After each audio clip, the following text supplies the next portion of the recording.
Good evening all. എല്ലാ ദിവസവും വൈകിട്ട് 7 മണിക്കുള്ള പോസ്റ്റ് മാർക്കറ്റ് റിപ്പോർട്ടിലേക്ക് കിടക്കാം. ഞാൻ സിയാദ് ഇല്ലിക്കൽ. വലിയൊരു കൊടുങ്കാറ്റിന് ശേഷമുള്ള ഒരു ശാന്തതയാണ് ഇന്ന് മാർക്കറ്റിൽ ഉണ്ടായത്. ഇന്നലെ നിഫ്റ്റി ഇന്ത്യൻ സമയം കൃത്യം 2 മണിക്ക് നടത്തിയ ശക്തമായ റാലിയിൽ ഒരുപാട് ആളുകൾക്ക് വലിയ തോതിൽ നഷ്ടം വന്നു. ഓപ്ഷൻ റൈറ്റേഴ്സിനെല്ലാം തന്നെ ഇന്ന് ആ ഒരു വലിയൊരു ഒരു കൊടുങ്കാറ്റിന് ശേഷമുള്ള ഒരു സമാധാനമായിട്ടുള്ളൊരു മാർക്കറ്റ് ദിവസമാണ് ഉണ്ടായത്. എങ്കിലും ഇന്നത്തെ മാർക്കറ്റ് ദിവസത്തിന് ഒരുപാട് പ്രത്യേകതകളുണ്ട്. സെൻസെക്സ് ആദ്യമായിട്ട് 83,000 കടന്നു. മിഡ് ക്യാപ്പ് ഏകദേശം 60,000 കടന്നു. അപ്പോൾ സെൻസെക്സ് 1875 ഇപ്പോൾ ഇന്ത്യയിൽ സ്ഥാപിതമായത്. ഏഷ്യയിലെ ഏറ്റവും പുരാതനമായിട്ടുള്ള എക്സ്ചേഞ്ചാണ് BSE, ബോംബെ സ്റ്റോക്ക് എക്സ്ചേഞ്ചിൻ്റെ ഇൻഡെക്സാണ് സെൻസെക്സ്. അപ്പോൾ ആദ്യ കാലഘട്ടങ്ങളിൽ SBI, ആദിത്യ ബിർള ഗ്രൂപ്പ്, ടാറ്റ ഗ്രൂപ്പൊക്കെ ആണ് 1875 ലിസ്റ്റ് ചെയ്യപ്പെട്ട കമ്പനി. ഇന്ന് മാർക്കറ്റിലേക്ക് വരുമ്പോൾ ഒരുപാട് നേരത്തെ സൂചിപ്പിച്ച പോലെ തന്നെ ഈ രണ്ട് പ്രത്യേകതകളാണ് ഇന്ന് മാർക്കറ്റിൽ ഉണ്ടായിട്ടുള്ളത്. പ്രൈസ് ആക്ഷനും ശക്തമായ രീതിയിൽ ഇന്ന് നിലകൊണ്ടു. നിഫ്റ്റിയുടെ ചാർട്ട് കാണാം. ഇന്നലത്തെ ഹൈയിൽ തന്നെയാണ് ഇന്നത്തെ ആദ്യത്തെ 5 മിനിറ്റിൻ്റെ ഹൈ ഉണ്ടായിട്ടുള്ളത്. അതിനുശേഷം മാർക്കറ്റ് സ്ലൈറ്റ്ലി ഒരു കൺസോളിഡേഷൻ റേഞ്ചിലേക്ക് പോയി. 25,343 നിഫ്റ്റി ക്ലോസ് ചെയ്തപ്പോൾ നിഫ്റ്റിയിൽ Wipro 4%, Bajaj finance 2.5%, Bajaj Finserv 2%, IndusInd bank 1.5%, Axis bank 1% നേട്ടം കൈവരിച്ചു. പ്രോഫിറ്റ് ബുക്കിംഗ് കണ്ടത് SBI life insurance, Adani port, HDFC life, Coal India, FMCGയിലെ ജയന്റ് കമ്പനിയായിട്ടുള്ള ITC തുടങ്ങിയ കമ്പനീസാണ്. അപ്പോൾ ഈ ഒരു ഇൻഷുറൻസ് മേഖലയിൽ പ്രോഫിറ്റ് ബുക്കിംഗ് തുടരുന്നുണ്ട്. നേരെ നമ്മൾ ഗ്ലോബൽ മാർക്കറ്റ് നോക്കുകയാണെങ്കിൽ ഏറ്റവും താഴെ കാണാം ഇപ്പോൾ ട്രേഡ് ചെയ്യുന്ന യൂറോപ്യൻ മാർക്കറ്റായിട്ടുള്ള FTSE UK market, CAC 40 France, DAX German മാർക്കറ്റാണ്. മൂന്നും പോസിറ്റീവാണ് നിലകൊള്ളുന്നത്.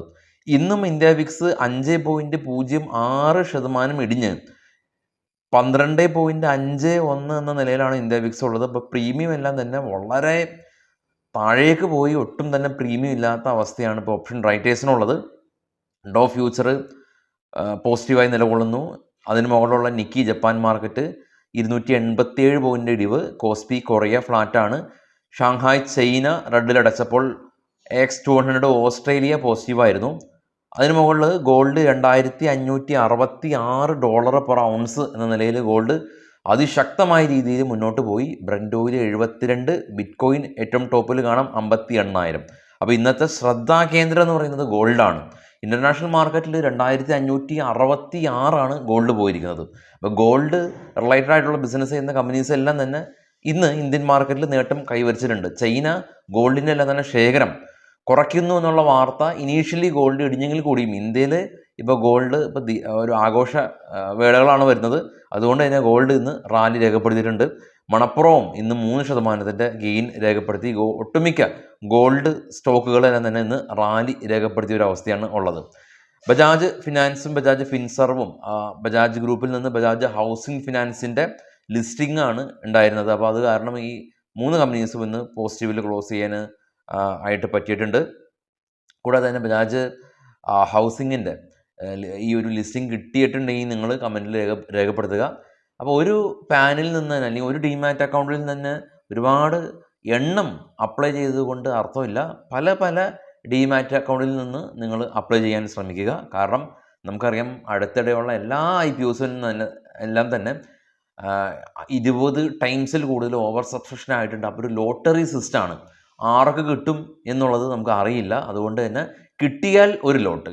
അപ്പോൾ അതുകൊണ്ട് തന്നെ ഒരു പാനിൽ നിന്ന് ഒരു പ്രാവശ്യം, അല്ലാതെ നിങ്ങൾക്ക് തന്നെ സെറോദയുണ്ട്, നിങ്ങൾക്ക് തന്നെ അപ്സ്റ്റോക്ക് ഉണ്ട്, എന്നാൽ സെറോദയിൽ നിന്നും അപ്സ്റ്റോക്കിൽ നിന്നും അപ്ലൈ ചെയ്തേക്കാം, എന്നാൽ കിട്ടാനുള്ള സാധ്യത ആണല്ലോ എന്ന് ചിന്തിക്കും ചില ആളുകൾ. ഇല്ല, അങ്ങനെയില്ല. കാരണം സെറോദയിലും അപ്സ്റ്റോക്കിലും നിങ്ങളുടെ പാൻ ഒന്നാണെങ്കിൽ അത് ഒരു ആപ്ലിക്കേഷനായിട്ടാണ് അവർ കൺസിഡർ ചെയ്യുള്ളൂ. ഈ വലിയ തോതിൽ ഒരു ലിസ്റ്റിംഗ് ഗെയിനൊക്കെ കിട്ടി വലിയ തോതിൽ ഗ്രേ മാർക്കറ്റ് പ്രീമിയം എല്ലാം തന്നെ ഉയർന്നിരിക്കുന്ന IPOസിൻ്റെ കേസാണ്. അതല്ല, മോശം IPO ആണെങ്കിൽ നിങ്ങൾക്ക് രണ്ടും കിട്ടിയേക്കാം. ലിസ്റ്റിംഗ് ഗെയിൻ കിട്ടിയില്ല എന്ന് മാത്രമല്ല അത് നമ്മുടെ കയ്യിൽ പെടാനും സാധ്യതയുണ്ട്. അപ്പോൾ അതൊന്ന് ശ്രദ്ധിക്കുക. അദാനി സ്റ്റോക്കുകൾ ഒന്ന് ഫോൾ ആയിട്ടുണ്ട്. അപ്പോൾ സ്വിസ് അതോറിറ്റീസ് അദാനി ഫണ്ടിൻ്റെ കുറച്ച് അക്കൗണ്ടുകളെല്ലാം തന്നെ ഫ്രീസ് ചെയ്തു എന്നുള്ള ഒരു ന്യൂസാണുള്ളത്. ജെഫ്രീസ് അപ്ഗ്രേഡ് ചെയ്തതുകൊണ്ട് ഹെക്സാഗോൺ സ്റ്റോക്ക് ഇന്ന് ഗെയിൻ രേഖപ്പെടുത്തി.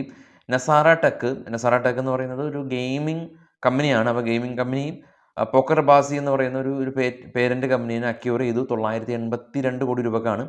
അതുകൊണ്ട് തന്നെ സ്റ്റോക്ക് ഗെയിൻ രേഖപ്പെടുത്തി. ഇപ്പോൾ ഈ ഒരു നസാറ ടെക്കും ഡെൽറ്റ കോർപ്പ് പോലുള്ള കമ്പനീസ് ഈ GST റിവ്യൂക്കൊക്കെ വേണ്ടിയിട്ട് വെയിറ്റ് ചെയ്യായിരുന്നു. GSTയിൽ 28% ആ ഒരു തീരുമാനം പുനഃപരിശോധിച്ചേക്കാമെന്നുള്ളൊരു ഒരു ചിന്തയൊക്കെ ഉണ്ടായിരുന്നു. പക്ഷെ അത് നടന്നില്ലെങ്കിൽ കൂടി നസാറ ടെക്കും ഈ ഒരു പുതിയ അക്വിസിഷൻസ് എല്ലാം തന്നെ നസാറ ടെക്കിന് സമീപ സമയത്ത് ഉണ്ടായിട്ടുണ്ട്. അപ്പോൾ എനിവേ നാളെ ഞായറാഴ്ച നമുക്ക് മാർക്കറ്റ് ഔട്ട്ലുക്കായിട്ട് എത്താൻ ശ്രമിക്കാം. അപ്പോൾ എല്ലാവർക്കും ശുഭരാത്രി നേരുന്നു. മാർക്കറ്റിൽ ഈ ഒരാഴ്ചയിൽ നിക്ഷേപകരെ സംബന്ധിച്ച് വളരെ പോസിറ്റീവായിട്ടുള്ള ഒരാഴ്ചയാണ് ഉണ്ടായിട്ടുള്ളത്.